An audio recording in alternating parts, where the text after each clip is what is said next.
राधे राधे। जय श्री कृष्णा। चौथ माता व्रत की पुरानी कथा में आप सभी का स्वागत है। आप सभी का हार्दिक अभिनंदन है। ओम गंगणपतये नमः।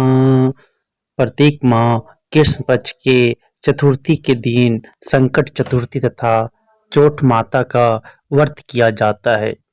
दिन भर निराहार उपवास किया जाता है।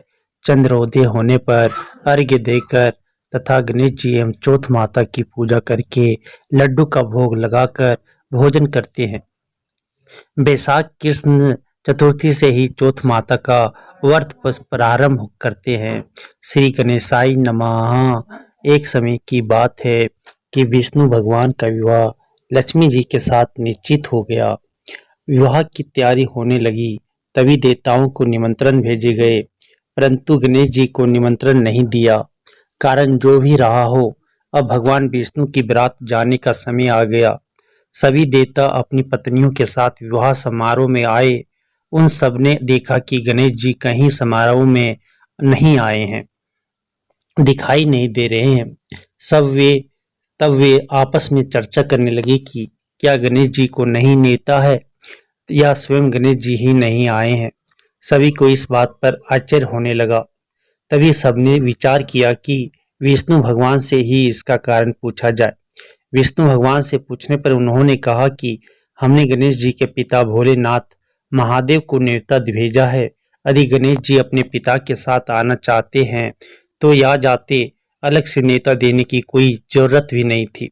दूसरी बात यह है कि उनको सावा मन मूंग, सावा मन चावल, सावा मन घी और सावा मन लड्डू का भोजन दिन भर में चाहिए।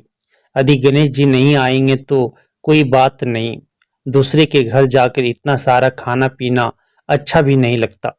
इतनी वार्ता कर ही रहे थे कि किसी एक ने सुझाव दिया, यदि गणेश जी आ भी जाएं तो उनको द्वारपाल बनाकर बैठा देंगे कि आप घर की याद रखना।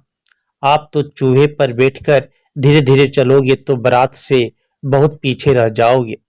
यह सुझाव भी सबको पसंद आ गया, तो विष्णु भगवान ने भी अपनी सम्मति दे दी। होना क्या था कि इतने में गणेश जी वहां आ पहुंचे और उन्हें समझा बुझाकर घर की रखवाली करने बैठा दिया। बारात चल दी। तब नारद जी ने देखा कि गणेश जी तो दरवाजे पर ही बैठे हुए हैं, तो वे गणेश जी के पास गए और रुकने का कारण पूछा। गणेश जी कहने लगे कि विष्णु भगवान ने मेरा बहुत अपमान किया है। नारद जी ने कहा कि आप अपनी मूषक सेना को आगे भेज दें तो वह रास्ता खोद देगी, जिससे उनके वाहन धरती में धंस जाएंगे। तब आपको सम्मान पूर्वक बुलाना पड़ेगा। अब तो गणेश जी ने अपनी मूषक सेना जल्दी से आगे भेज दी और सेना ने जमीन पोली कर दी। तब जब बारात वहां से निकली तो रथों के पहिए धरती में धंस गए। लाख कोशिश करे परंतु पहिए नहीं निकले। सभी ने अपने अपने उपाय किए परंतु पहिए तो नहीं निकले, बल्कि जगह जगह से टूट गए। किसी की समझ में नहीं आ रहा था कि अब क्या किया जाए।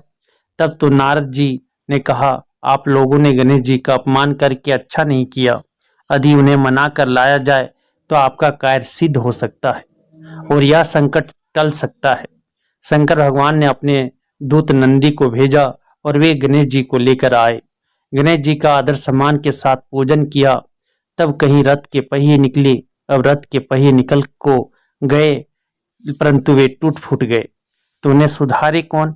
पास के खेत में खाती काम कर रहा था, उसे बुलाया गया। खाती अपना कार्य करने के पहले श्री गणेशाय नमः कहकर गणेश जी की वंदना मन ही मन करने लगा। देखते ही देखते खाती ने सभी पहियों को ठीक कर दिया। तब खाती कहने लगा कि हे देवताओं, आपने सर्वप्रथम गणेश जी को नहीं मनाया होगा और ना ही उनकी पूजन की होगी, इसीलिए तो आपके साथ यह संकट आया है। हम तो मूर्ख अज्ञानी हैं, फिर भी पहले गणेश जी को पूजते हैं, उनका ध्यान करते हैं। आप लोग तो देवतागण हैं, फिर भी आप गणेश जी को कैसे भूल गए। अब आप लोग भगवान श्री गणेश जी की जय बोलकर जाएं तो आपके सब काम बन जाएंगे और कोई संकट भी नहीं आएगा। ऐसा कहते हुए बारात वहां से चल दी और विष्णु भगवान का लक्ष्मी जी के साथ विवाह संपन्न करा के सभी सकुशल घर लौटाए।